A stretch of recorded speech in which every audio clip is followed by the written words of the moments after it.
দেখতে পাচ্ছ, hi guys, এই যে আমাদের এখানে ঝড় শুরু হয়ে গেছে। দেখতেই পাচ্ছ, খুব হাওয়া গতিতে চলছে। দেখো, গাছের পাতা একদিকে, এটা আমার ভাগনা আম খাচ্ছে, এর ভিতরেও খুব মজা পাচ্ছে, আম খাচ্ছে। তো আমার কথাটা কোথায় গেছিলো জানি না, আবার শুরু করলাম।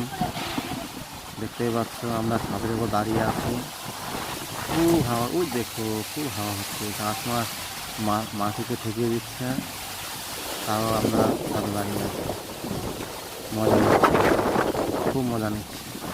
মানে এখানে বৃষ্টি বর্ষা ছিল না তো, তার জন্য অনেকদিন পরে একটু হাওয়া দিয়েছে, ভালোই লাগছে শুনতে। তার জন্য একটা লাইক আর একটা সাবস্ক্রাইব করে দেবেন প্লিজ। যদি ভালো লাগে তাহলে, ভালো না লাগে